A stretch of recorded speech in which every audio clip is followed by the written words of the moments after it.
যে বলছিল পুকুরের মানে একটা পুকুর আছে, দুই সাইড খুবই উঁচু, লাল মাটি, তো ওখানে মানে কি করা যেতে পারে?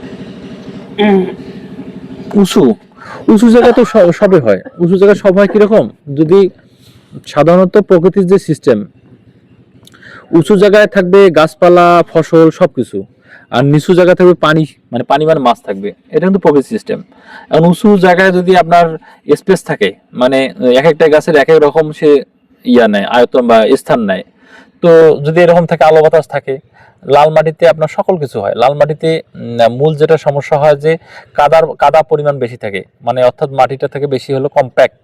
হ্যাঁ, সেক্ষেত্রে আপনার এখানে একটু আপনার হলো অনুজীব নিয়ে আসা, অনুজীব ব্যবহার করা, বিশেষ করে যে ঘন জীবামৃত ব্যবহার করা এবং তরল জীবামৃত যখন ব্যবহার করবেন, ওইখানে মাটি আলগা হবে, নরম হবে, তখন আপনি যে কোনো কিছু করতে পারবেন, কোনো সমস্যা নেই। ঢালু হলে আপনি তখন কাজ করতে হবে, এখানে তো সবজি টবজি চাষ করা হবে। ঢালু না দেখলে মুশকিল, মানে বড় গাছ জাতীয় করতে পারেন, বিশেষ করে হ্যাঁ, বিশেষ করে কম শেডের গাছ, যেমন হলো মালটা গাছ করতে পারেন, মালটা ভালো হতে পারে, কলা ভালো হতে পারে, কলার জন্য ভালো হবে, চমৎকার হবে। সজনা লাগাইলেন, দেশি যে 12 মাসি সজনা আছে, দেশি যেটা, ওটা যখন লাগাইলেন, হ্যাঁ, পাতা আপনি মাছের খাবার ব্যবহার করলেন। পেঁপে করবেন, পেঁপে গাছ লাগানো যায়, পেঁপে করবেন, সমস্যা কি? ড্রাগন লাগাইতে পারবেন, পদ্ধতি করছে মানে 5টা একবারে এরকম বানানো হয় কি জানার জন্য মানে ওই পুকুর পারে আমরা কতটুকু স্পেস, সেটার উপর ডিপেন্ড করবে। বিশেষ করে পুকুরে একটা বড় জিনিস আমরা রাখতে হবে যে আপনি যখন গাছ লাগাবেন পুকুর থেকে, তার যে ছায়াটা ওই মানে আপনার পানিতে পড়ে কিনা, পানির যে রোদটা ঠিক রাখা, পানির রোদ ঠিক রাখা, আর যে পানির বিষয়টা রাখা ঠিক, তারপর আপনি ওইভাবে সেট করা, এক একটা গাছ এক এক দূরত্বে লাগাইতে হয়, ওইভাবে বিবেচনা করে রাখা। পরে এখানে আমাদের একটা পুকুর আছে, ওখানে মালটার গাছ করছি, মালটার গাছ যথেষ্ট ভালো হয়েছে। কিন্তু আমি আমার পুকুর পাড়ে যে মালটা লাগাইছি, এখানে আমার যেহেতু পুকুরটা নতুন হওয়ার কারণে আমি যে মাটি কাটে রাখছি, মাটিটাতে কিন্তু অনেক ফাটা আছে। আমি যখন পানি দিচ্ছি, পানি কিন্তু আমার সাথে সাথে নিচে চলে যাচ্ছে, গাছের গোড়া কিন্তু রস থাকে না, যার কারণে এখানে কিন্তু আমার মালটা ভালো হয় নাই। আর পুরাতন পুকুর যেগুলা, ওর মাটিটাতে কিন্তু ওই ফাটা দাগটা নাই, ওখানে কিন্তু রস হবে। এখানে আমাদের একটা পুকুরে বেশ বড় বাগান, মালটার অনেক বড় বাগান আছে, ওরা রাসায়নিকই করে, যথেষ্ট ভালো করা যায়। আর পেঁপে গাছ তো হবেই, পেঁপেরও সমস্যা নেই, মালটা গাছেরও সমস্যা নেই, বড় পুকুর হলে, পুরাতন মাটি হলে। আর নতুন মাটিতে আমার সমস্যা হয়েছে, আমি ওখানে সাকসেস হতে পারিনি। রাসায়নিকে আমার গাছ ছিল, ভালো ছিল। যখন আমি প্রাকৃতিকে আসলাম, প্রাকৃতিকে যেহেতু আমার এখানে মাটিতে যদি রস না থাকে, তাহলে আমার অণুজীব অত সক্রিয় হবে না।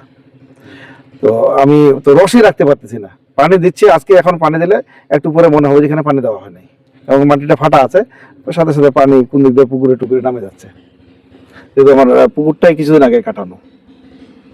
আর যেগুলোতে ওই ফাঁকাটা নাই, ওইটা অনেক পুরাতন পুকুর, ওখানে কিন্তু যথেষ্ট মালটার বাগানটা ভালো হয়েছে। সুগানডিগিতে, সুগানডিগির নাম অবশ্যই শুনছেন, না দেখলেও অনেক বড় বাগান আছে ওখানে, প্রায় হয়তো ওদের কয়েক হাজার গাছ আছে, ওখানে ওরা মালটা বেশ ভালো করছে, রাসায়নিকই করে।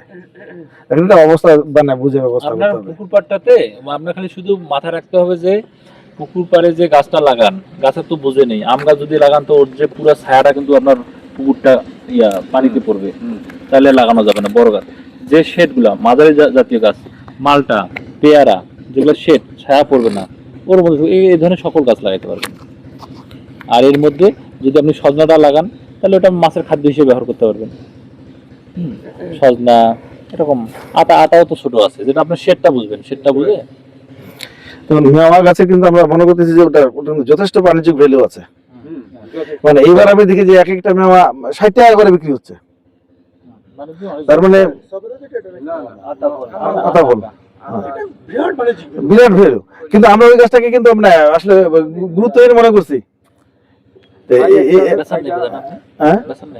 আমার না, ওই বাড়িতে আছে, আমি এবার নতুন করে আবার 10টা লাগাইছি, কিছু বাইরের গাছ লাগাইছি, কিছু লোকালের। নার্সারি যারা বিজনেস করে, তো ওরা থাইটাই নাম টাম দিয়ে, হ্যাঁ, বা আনেও, এটা কতটা পরীক্ষা না করে হুট করে গেলে কিন্তু ধরা খেতে হবে। মানে আমি অনেক পুরাতন চাষি হয়েও আমাকে মানে আমার খুব পরিচিত একটা নার্সারি হলো, আমাকে যে পরিমাণ ঠকাইছে, তো এটা মানে ভাষায় প্রকাশ করবো। আমার 8 বিঘা জমির মালটা আমার গোটা কাটে ফেলতে হচ্ছে। আমি 3 বছর পরে মালটা বুঝলাম যে এই মালটা আমার একেবারে বাজে জাত দিচ্ছে। 8 বছর পরে কিন্তু আমি মালটা গাছ কাটে ফেলছি। আমি এখন ওখানে বাড়িওয়ান বসাইছি, কিছু হলুদ মালটা বসাইছি, এটা মালটা গাছটা একবারে কেটে না ফেলে এটা গলা কাটে দিয়ে গ্রাফটিং করা। হ্যাঁ দেখুন। এখন গ্রাফটিং করতে গিয়ে যে কস্টিং, আমি দেখলাম যে তারপরে আমাকে মানে বিভিন্ন পরামর্শ দিলে, একজন বলল যে আপনি গ্রাফটিং করবেন, আপনি 3-4টা লাগাইলেন, 2টা লাগলো, একটা 2টা মিস গেল, গাছটা কিন্তু একপাশে হালে গেল। তো এইটা না করাচ্ছে ও গাছ তুলে দেন। এটা হয়েছে কি, এই ভাই যে গাছটা নিয়ে আসছে নার্সারি থেকে, হ্যাঁ নার্সারি থেকে হয় টবে অথবা প্যাকেটে, যখন টবে 2 বছরের গাছ বা 1 বছরের গাছ আনছে, এর মূল শেকড় কাটা, বুঝলেন কথা। এবং যখন ওই প্যাকেটে থাকছে না, ওই শেকড়টা এমন প্র্যাকটিস হয়ে গেছে, কয়েল হয়ে গেছে, কয়লা হয়। ও যত যাবে, হ্যাঁ ও কিন্তু ভাঁজ হয়ে ঘুরে ওর মধ্যে থাকবে। হ্যাঁ আমরা 3 ফিটের মধ্যেই হাতির মতো থাকবে, বুঝছেন আমার কথা। তো 3 ফিটের মধ্যে ওর হলে টেম্পার কিন্তু ওই পর্যন্তই, হ্যাঁ ওর টেম্পার যা হয়ে গেছে, টেম্পার নষ্ট হয়ে গেছে। আপনি এটা করলে আপনার পুরোপুরি লস হবে। না আমি ওই যে কারণে না, আমার জাত ভালো না, জাত ভালো না। জাত মানে ওইটা হচ্ছে কি যে জাম্বুরা যদি হইতো তাও রাখি দিতাম, জাম্বুরার রিসেল ভ্যালু আছে, কিন্তু আমার যে মালটাটা ওটা হয়েছে ওটা খাওয়া যায় না। ওটা তুলে ফেলে নতুন করে হয় হ্যাঁ। মালটার গাছ লাগানো। না ওটা এখন কাটে ফেলতেছি, ওটা তুলে ফেলাম, কারণ আমি গ্রাফটিং এ ঝামেলা গেলাম না। বাড়িওয়ান কিছু বসাই দিছি ওখানে।